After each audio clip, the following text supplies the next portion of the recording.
Hello, good evening. Welcome to Prime Business with me, Pius Kojo Baka. Vice President Dr. Mahmoud Bawumia is asking banks to consolidate the Bank of Ghana's effort in fight against cybersecurity threats within the financial sector. According to him, local banks should collaborate to ensure resilience and confidence within the sector. Speaking at the commissioning of the Financial Industry Command Security Operations Center, Dr. Bawumia said cybersecurity risk management should be key in the operations of all financial sector players. The Financial Industry Command Security Operations Center project was initiated in 2019 by the Bank of Ghana as part of requirements in the Cyber and Information Security Directive issued by the Bank of Ghana to support banking and financial industry players to implement critical information security controls in the directive. The FISOC project is structured in phases and intended to serve as the long-term financial sector cybersecurity emergency response team, working closely with the Cybersecurity Authority. Vice President Dr. Mahmoud Bawumia said the FISOC project is to support financial sector players to build cybersecurity resilience against cyber and information security threats. My expectation and that of government is that financial institutions will be better equipped to deal with severe and emerging cyber threats targeting the banking industry, including zero-day threats and advanced persistent threats and exploits, and allow them to make informed decisions regarding the response to those threats. I wish to stress that the FISOC platform is neither in competition with nor a replacement for regulated institutions' cybersecurity risk management, but rather complements each financial institution's cyber and information security management framework. Hence, the responsibility for cyber and information security risk management ultimately lies with each regulated financial institution, not the FISOC operators or the Bank of Ghana. On its part, Governor of the Bank of Ghana, Dr. Ernest Addison, indicated that the central bank will continue to support financial sector players. As these institutions worked towards the full implementation of the directive, it became evident that the Bank of Ghana had to establish an industry security information and event management system to enable those institutions implementing SIMs and to send logs and alerts, aggregate information and reports. To achieve this, the bank initiated the SIM project, which we call the Financial Industry Command Security Operations Center project. The FISOC project is now completed and operational, with reports stroke alerts in the form of threat intelligence provided to the banks to improve their incident response mechanisms. The project is being implemented in collaboration with the Bank of Ghana's regulated commercial banks, fintech companies, savings and loans companies, finance houses, rural and community banks, microfinance, forex bureaus, and the Ghana Interbank Payment and Settlement Systems Limited. James Ishen's reports for Joy Business. More in the financial space, and commercial banks received the highest number of complaints from customers in the financial sector in 2022. Well, this was captured in the latest complaints management report released by the Bank of Ghana. Here is more. Out of the 983 complaints that the Market Conduct Office of the Bank of Ghana received last year, majority of them came from banking customers. But the Bank of Ghana was, however, quick to add that almost 90% of these complaints were resolved. Most of them came from customers who had issues about how their loans were handled by their banks, deductions of these loans, as well as issues about fraud relating to their deposits and other financial transactions. 2 out of the 23 banks in the country didn't have any complaints lodged against them. The 983 complaints represented a 15% jump over what was recorded in 2021. But the central bank believes the increase in the number of complaints can be linked to the general public awareness about these developments and the ability of the regulator to deal with these issues that have been reported on time. Let's hear next from banking consultant Christian Tichijan, who says the complaints are as a result of improved sensitization from the Bank of Ghana.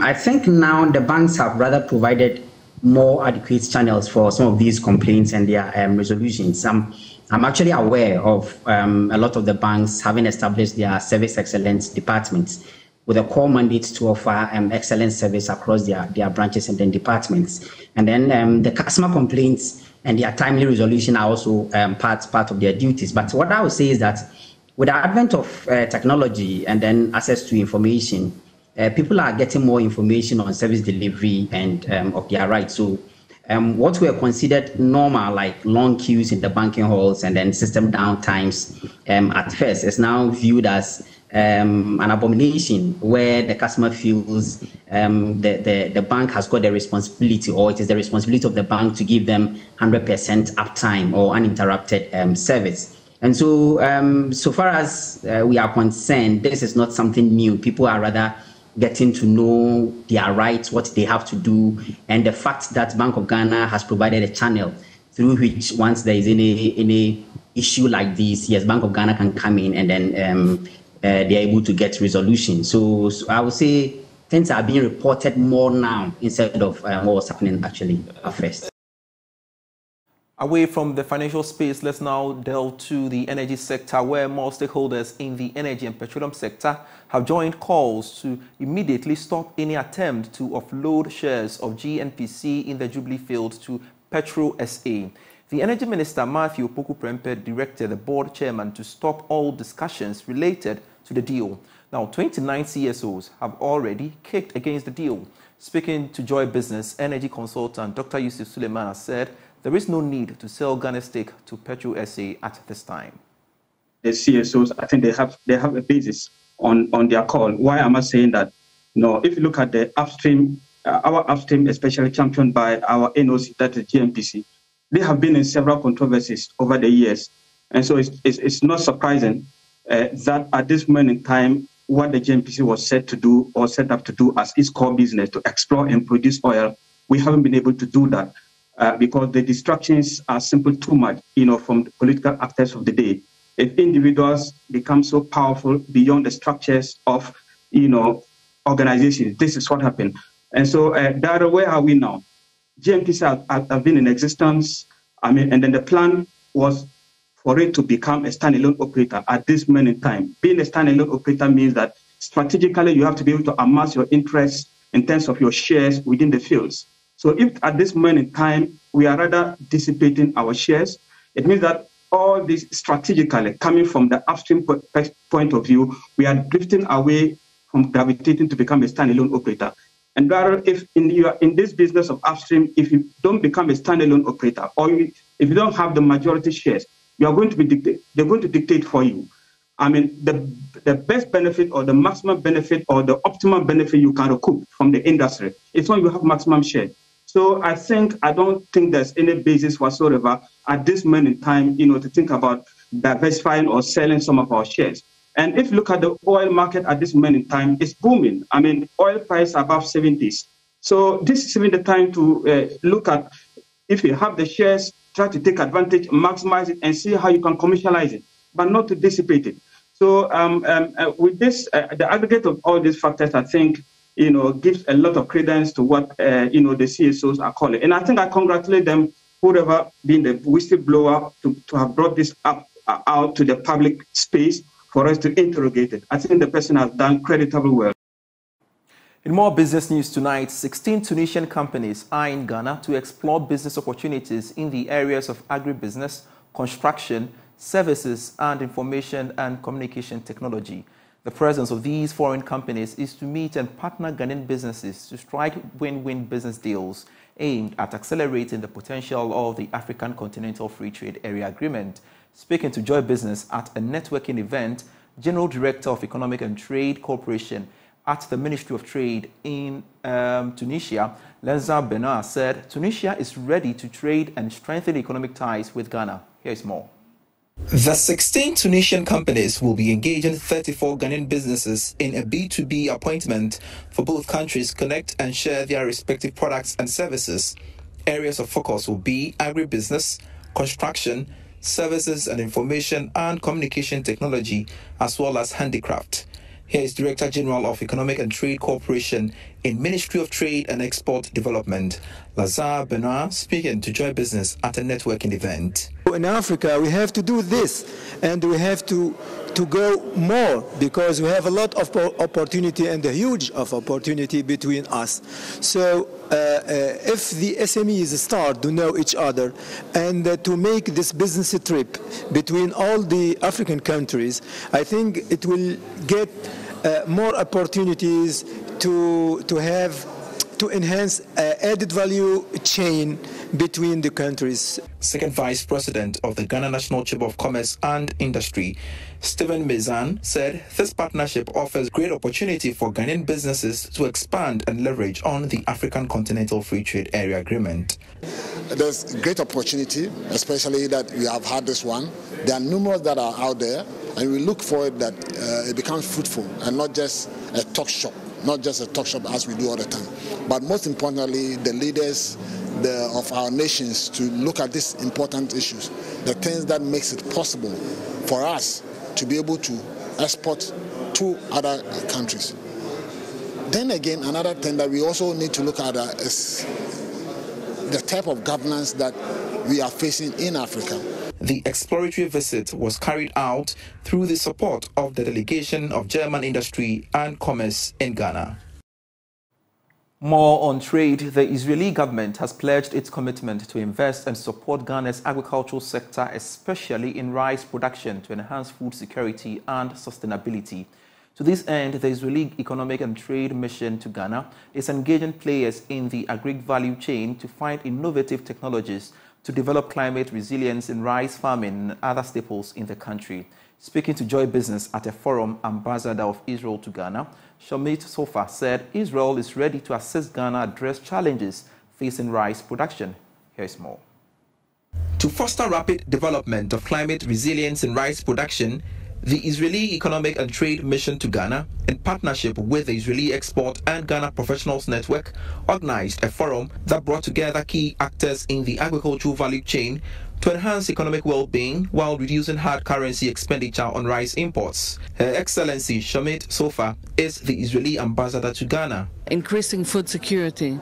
And this is why we have our Trade and Economic Mission today, organizing this very important conference on climate resilience in rice production and rice growing, introducing very interesting solutions to these challenges by Israeli companies that present top-of-the-line technological innovations and developments, especially designed for the African climate, African needs, and the needs in Ghana, and thereby contributing to better food security and obtaining the UN Development Sustainability Goals. With a track record of developing some of the world's most innovative solutions in rice production, head of Israeli Economic and Trade Mission to Ghana, Yaniv Tassel, said Israeli companies are well placed to introduce new technologies to Ghanaian farmers to increase their yields to transform the rice production sector in Ghana. It's a good platform to allow the Israeli companies to gain more understanding of the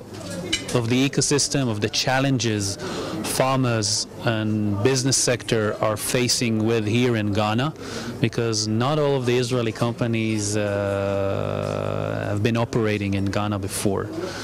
And also I think for us as an economic and trade mission to Ghana, it's a good way to engage and create this platform for discussions, and I hope it won't be the last time we convene in this forum. Rice production has been a long-standing issue, and now when prioritized by the government, it's definitely something we want to help tackle. Meanwhile, some players in the agri-value chain spoke to Joy Business on their preparedness to partner Israeli companies enhance food security in the country. It's been insightful, it's been thought-provoking. The good thing is Ghana, rice is actually now our staple, and the fact that we intend to also be able to increase production locally, also improve the farmers' productivity. There is therefore the need for us to learn from others so we can then be able to help promote and improve the livelihood of the smallholder farmers. The National Service Scheme is also involved in large-scale mechanized commercial agriculture. And so this provides us with a wonderful avenue to get to know the various technologies that are being utilized in other countries like Israel, for example, which is the food basket of the Middle East. And so with this, we are hoping to leverage on the use of innovative technology to improve on our production. The Trade and Economic Mission Forum is aimed at building climate resilience in rice production in Ghana.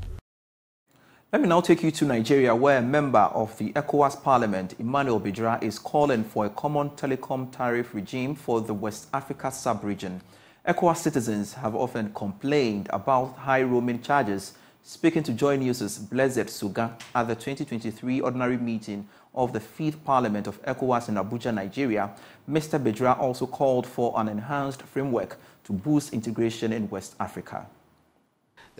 My recent tour, when I was holding my town hall meeting and I spoke about ECOWAS, one of the things that kept coming to questions that kept coming to me has to do with the free movement of people and goods. You know, my community and my constituency borders with Togo, share border with Togo, and so people are being harassed every now and then. And so the questions kept coming to me: what are you doing at the ECOWAS Parliament about the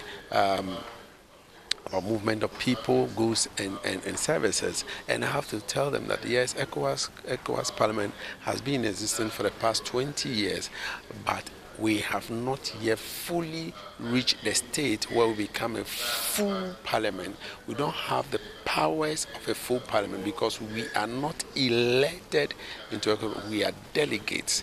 And so we are moving from a situation where we'll move from being a delegate to become a full elected members of ECOWAS, just as we have in European Parliament or East African Parliament. If you are elected, then you have the full powers of a parliament where you can make a legislation, and that legislation will be binding on the community or the national parliament. It's affecting business. Yeah. Indeed, it is affecting business. It has affected a lot of business, and it's still affecting business. I can give a typical example. When Nigeria closed its borders some time ago, goods, that's supposed to be transported from Nigeria through Benin to go to now, did not come because the borders were closed. And so if we belong to the same community and we have the same convention, the same ideology, the same understanding, I don't see why our goods and services will not be closed. Another issue has to do with our tariff, our communication tariff. I mean, I bring my MTN to Benin, to Nigeria, Abuja, and MTN has office here. Why can't they have their platform where the charges will be the same, that I have to pay different charges here and pay different charges back at home? And if I send my Nigeria MTN to Ghana now, I have to pay different charges. I mean, we should make it possible for us to trade, or even to share, to transfer money easily within the sub-region. So there are a lot for us to do, and I am praying that we'll move away from this delegation to a full-fledged parliament where laws will be made like the European Parliament. Thanks so much for being part of Prime Business. I am Pius Kojo Baka. You can always get business stories when you log on to myjoyonline.com/